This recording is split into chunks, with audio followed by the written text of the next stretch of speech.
사도행전 5장. 하나니아스와 사피라. 하나니아스라는 사람이 자기 아내 사피라와 함께 재산을 팔았는데 아내의 동의 아래 판 값의 일부를 떼어놓고 나머지만 가져다가 사도들의 발 앞에 놓았다. 그러자 베드로가 말하였다. 하나니아스, 왜 사탄에게 마음을 빼앗겨 성령을 속이고 땅값의 일부를 떼어 놓았소.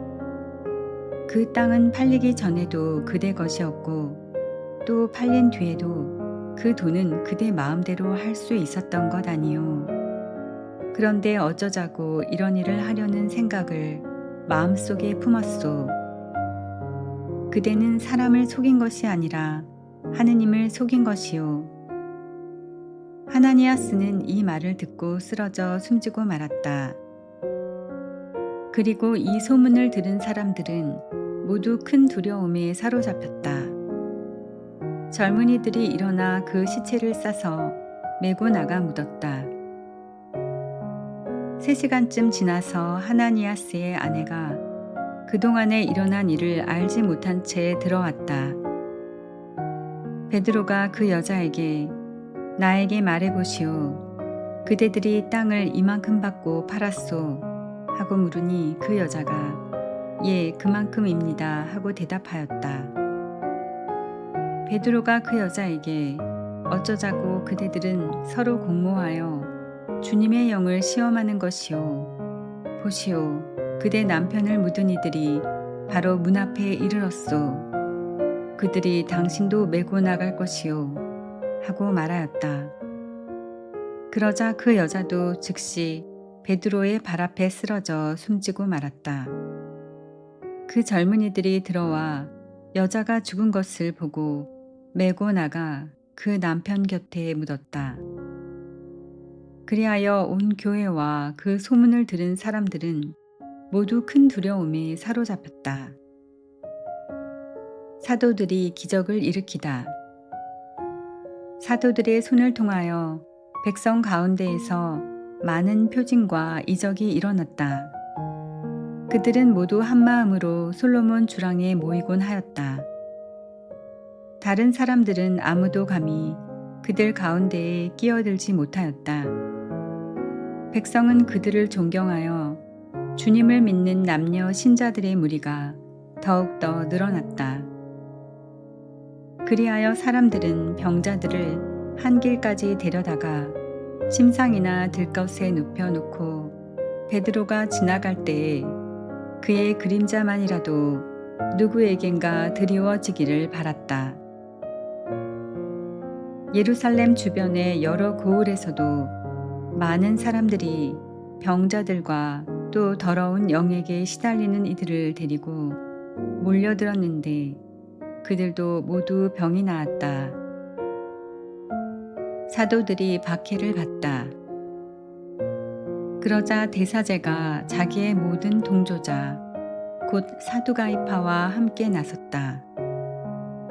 그들은 시기심에 가득 차 사도들을 붙잡아다가 공영 감옥에 가두었다. 그런데 주님의 천사가 밤에 감옥 문을 열고 사도들을 데리고 나와 말하였다. 가거라. 성전에 서서 이 생명의 말씀을 모두 백성에게 전하여라. 그 말을 듣고 사도들은 이른 아침에 성전으로 들어가 가르쳤다.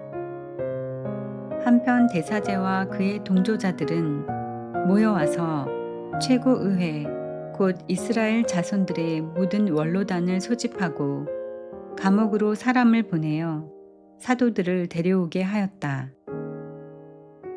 경비병들이 감옥에 이르러 보니 사도들이 없었으므로 되돌아가 보고하였다. 저희가 보니 감옥 문은 굳게 잠겨 있고 문마다 간수가 서 있었습니다. 그런데 문을 열어보니 안에는 아무도 없었습니다. 성전 경비대장과 수석사제들은 이 말을 듣고 일이 앞으로 어떻게 될 것인가 하며 사도들 때문에 몹시 당황해 하였다. 그때에 어떤 사람이 와서 그들에게 보고하였다. 여러분께서 감옥에 가두신 그 사람들이 지금 성전에 서서 백성을 가르치고 있습니다. 그러자 성전 경비대장이 경비병들과 함께 가서 사도들을 데리고 왔다. 그러나 백성에게 돌을 맞을까 두려워 폭력을 쓰지는 않았다. 그들이 사도들을 데려다가 최고의회에 세워놓자 대사제가 신문하였다. 우리가 당신들에게 그 이름으로 가르치지 말라고 단단히 지시하지 않았소. 그런데 보시오. 당신들은 온 예루살렘에 당신들의 가르침을 퍼뜨리면서 그 사람의 피에 대한 책임을 우리에게 씌우려 하고 있소. 그러자 베드로와 사도들이 대답하였다. 사람에게 순종하는 것보다 하느님께 순종하는 것이 더욱 마땅합니다. 우리 조상들의 하느님께서는 여러분이 나무에 매달아 죽인 예수님을 다시 일으키셨습니다. 그리고 하느님께서는 그분을 영도자와 구원자로 삼아 당신의 오른쪽에 들어 올리시어 이스라엘이 회개하고 죄를 용서받게 하셨습니다. 우리는 이 일의 증인입니다. 하느님께서 당신께 순종하는 이들에게 주신 성령도 증인이십니다. 그들은 이 말을 듣고 격분하여 사도들을 죽이려고 하였다. 그때 최고의회에서 어떤 사람이 일어났다. 온 백성에게 존경을 받는 율법 교사로서 가말리엘이라는 바리사이였다. 그는 사도들을 잠깐 밖으로 내보내라고 명령한 뒤 그들에게 말하였다. 이스라엘인 여러분, 저 사람들을 어떻게 다룰 것인지 잘 생각하십시오. 얼마 전에 테우다스가 나서서 자기가 무엇이나 되는 것처럼 말하였을 때에 400명가량이나 되는 사람이 그를 따랐습니다. 그러나 그가 살해되자 그의 추종자들이 모두 흩어져 끝장이 났습니다. 그 뒤 호적 등록을 할 때에 갈릴레아 사람 유다가 나서서 백성을 선동하여 자기를 따르게 하였습니다. 그러나 그가 죽게 되자 그의 추종자들이 모두 흩어져 버렸습니다. 그래서 이제 내가 여러분에게 말합니다. 저 사람들 일에 관여하지 말고 그냥 내버려 두십시오. 저들의 그 계획이나 활동이 사람에게서 나왔으면 없어질 것입니다. 그러나 하느님에게서 나왔으면 여러분이 저들을 없애지 못할 것입니다. 자칫하면 여러분이 하느님을 대적하는 자가 될 수도 있습니다. 그들은 가말리엘의 말에 수긍하고 사도들을 불러들여 매질한 다음 예수님의 이름으로 말하지 말라고 지시하고서는 놓아주었다. 사도들은 그 이름으로 말미암아 모욕을 당할 수 있는 자격을 인정받았다고 기뻐하며 최고의회 앞에서 물러나왔다. 사도들은 날마다 성전에서 또 이 집 저 집에서 끊임없이 가르치면서 예수님은 메시아시라고 선포하였다.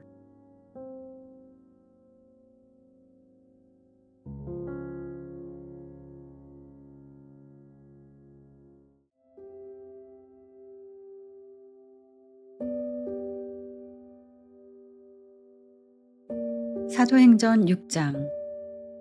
7 봉사자를 뽑다.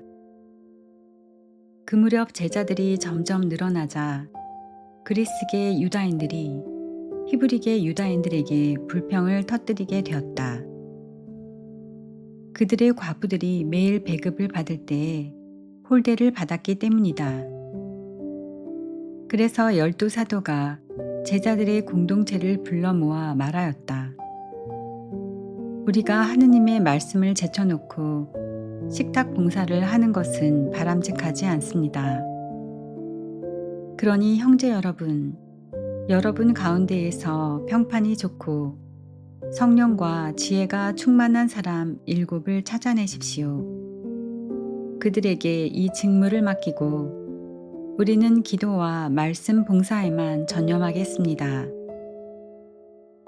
이 말에 온 공동체가 동의하였다. 그리하여 그들은 믿음과 성령이 충만한 사람인 스테파노, 그리고 필리포스, 프로크로스, 니카노르, 티몬, 파르메나스, 또 유다교로 개종한 안티오키아 출신 니콜라오스를 뽑아 사도들 앞에 세웠다. 사도들은 기도하고 그들에게 안수하였다. 하느님의 말씀은 더욱 자라나 예루살렘 제자들의 수가 크게 늘어나고 사제들의 큰 무리도 믿음을 받아들였다. 스테파노가 체포되다. 은총과 능력이 충만한 스테파노는 백성 가운데에서 큰 이적과 표징들을 일으켰다. 그때의 이른바 해방민들과 키레네인들과 알렉산드리아인들과 킬리키아와 아시아 출신들의 회당에 속한 사람 몇이 나서서 스테파노와 논쟁을 벌였다. 그러나 그의 말에서 드러나는 지혜와 성령에 대항할 수가 없었다. 그래서 그들은 사람들을 선동하여 우리는 그가 모세와 하느님을 모독하는 말을 들었습니다 하고 말하게 하였다. 또 백성과 원로들과 율법학자들을 부추기고 나서 느닷없이 그를 붙잡아 최고의회로 끌고 갔다. 거기에서 거짓 증인들을 내세워 이런 말을 하게 하였다. 이 사람은 끊임없이 이 거룩한 곳과 율법을 거슬러 말합니다. 사실 저희는 그 나자렛 사람 예수가 이곳을 허물고 또 모세가 우리에게 물려준 관습들을 뜯어 고칠 것이라고 이자가 말하는 것을 들었습니다. 그러자 최고의회에 앉아있던 사람들이 모두 스테파노를 유심히 바라보았는데 그의 얼굴은 천사의 얼굴처럼 보였다.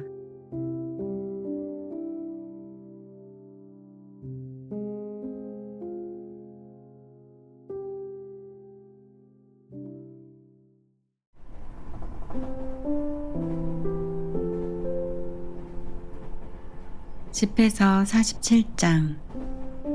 나탄. 그 후 나탄이 나타나 다윗 시대에 예언하였다. 다윗. 친교 제물에서 굿기름을 따로 떼어놓듯 다윗도 이스라엘 사람들 가운데에서 선택되었다. 다윗은 염소 새끼들과 놀듯 사자들과 놀고 양들 가운데 어린 양과 놀듯 곰과 놀았다. 그가 아직 소년이었을 때 거인을 죽여 백성의 수치를 씻어주지 않았더냐. 그는 손을 쳐들어 돌팔매로 골리앗의 교만을 꺾었다. 그가 지극히 높으신 주님께 호소하여 주님께서 그의 오른팔에 힘을 주셨던 것이다. 이렇게 다윗은 싸움에 능한 장수를 쓰러뜨려 백성의 사기를 높일 수 있었다. 그리하여 사람들은 10,000명을 물리친 다윗을 칭송하였고 그가 영화로운 왕관을 쓰게 되었을 때 주님의 복을 받은 그를 찬미하였다. 사실 그는 에워싼 원수들을 무찔렀고 필리스티아 군대를 없애버렸으며 오늘까지 그들이 힘을 쓰지 못하게 하였다. 그는 모든 일을 하면서 거룩하고 지극히 높으신 분께 영광의 말씀으로 찬미를 드렸다. 그는 온 마음을 다해 찬미의 노래를 불렀으며 자신을 지으신 분을 사랑하였다. 그는 제단 앞에 성가대를 자리 잡게 하여 그들의 목소리로 아름다운 가락을 노래하게 하였다. 그리하여 그들은 날마다 자신들의 노래로 찬미하였다. 다윗은 축제를 화려하게 벌였고 그 시기를 완벽하게 정리하였으며 주님의 거룩하신 이름을 찬미하고 그 찬미가 이른 아침부터 성소에 울려 퍼지게 하였다. 주님께서는 그의 죄악을 용서해 주시고 그의 힘을 대대로 들어 높이셨으며 그에게 왕권의 계약과 이스라엘의 영광스러운 왕좌를 주셨다. 솔로몬, 다윗의 후계자로 슬기로운 아들이 일어섰는데 다윗 덕분에 이 아들은 편안히 살게 되었다. 솔로몬은 하느님께서 사방을 평온하게 해주셨기 때문에 평화로운 시대에 나라를 다스렸다. 그리하여 솔로몬은 주님의 이름을 위하여 성전을 짓고 그 안에 영원한 성소를 마련해 드렸다. 당신은 젊은 시절에 얼마나 현명하였습니까? 당신은 강물처럼 지식이 흘러넘쳤습니다. 당신의 정신은 온 땅을 덮고 당신은 그 땅을 심오한 격언으로 가득 채웠습니다. 당신의 이름은 머나먼 섬까지 이르렀고 당신이 이룬 평화로 당신은 사람들에게 사랑을 받았습니다. 당신의 찬가와 잠언과 격언들과 당신의 풀이는 문나라가 당신을 경탄하게 하였습니다. 당신은 이스라엘의 하느님으로 불리시는 주 하느님의 이름으로 황금을 주석처럼 모으고 은을 납처럼 쌓아두었습니다. 그러나 당신은 문 여인 곁에 누워 육체의 노예가 되었습니다. 당신은 당신의 영예를 더럽히고 당신의 혈통을 오염시켜 자식들에게 징벌을 불러들였고 어리석은 행동으로 그들을 통탄하게 하였습니다. 그리하여 당신의 통치권이 둘로 갈라지면서 반역의 왕국이 에프라임에서 일어났습니다. 그러나 주님께서는 당신 자의를 포기하지 않으시고 당신의 어떤 말씀도 결코 사라지게 하지 않으셨다. 그분께서는 몸소 선택하신 이의 후손들을 없애버리시거나 당신을 사랑한 이의 자손들을 멸하지 않으셨다. 과연 그분께서는 야곱 집안의 남은 자를 허락하셨고 다윗에게도 그의 뿌리를 남겨주셨다. 르하브암, 솔로몬은 조상들과 함께 잠들고 자손들 가운데 그를 이을 후계자를 남겼다. 르하브암은 백성 가운데 우둔하고 지각 없는 자로서 그의 정책 때문에 백성이 반란을 일으키게 되었다. 느밧의 아들 예로보암도 이스라엘을 범죄로 이끌었고 에프라임에게 죄악의 길을 걷게 하였다. 예로보암, 그리하여 그들의 죄악이 무척 불어나서 그들은 자신들의 고향에서 떠나게 되었다. 그들은 온갖 악을 따르다가 마침내 자신들에게 징벌을 불러들였다.